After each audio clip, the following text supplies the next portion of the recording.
રોજ 19 તારીખે માનનીય ગુજરાત હાઈકોર્ટે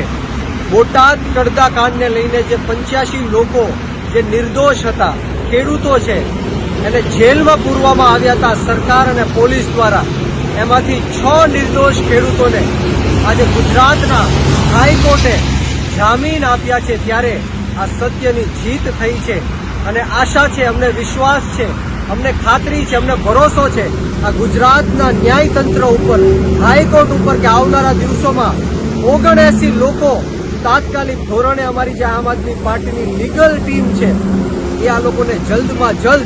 બહાર કાઢશે। પરંતુ આ તકે હું આ ભ્રષ્ટાચારી ભારતીય જનતા પાર્ટીને, આ તાનાશાહી અને હિટલરશાહીની ભારતીય જનતા પાર્ટીને એક સંદેશ આપવા માંગુ છું। તમે અરવિંદ કેજરીવાલજીને જેલમાં નાખ્યા, મનીષ સિસોદિયાજી, સત્યેન્દ્ર જૈનજી, સંજય સિંહજી, ઈશુદાનભાઈ, ગોપાલભાઈ, પ્રવીણભાઈ, ચેતરભાઈ, રાજુભાઈ, તમામ આમ આદમી પાર્ટીના લોકોને, નેતાઓને તમે જેલમાં નાખ્યા। પરંતુ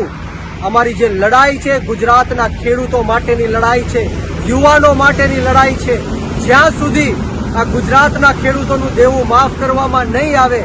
જ્યાં સુધી આ બોટાદના જે 85 લોકો છે એમની ઉપર ખોટા કેસો કર્યા છે પાછા ખેંચાવવામાં નહીં આવે,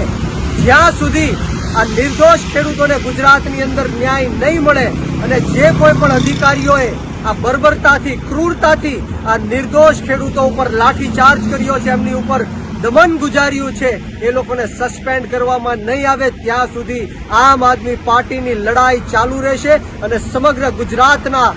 54 લાખ ખેડૂતોને એક કરીને અમે આંદોલન કરીશું અને આ ભ્રષ્ટાચારી ભારતીય જનતા પાર્ટીની સામે લડત શરૂ રાખશું।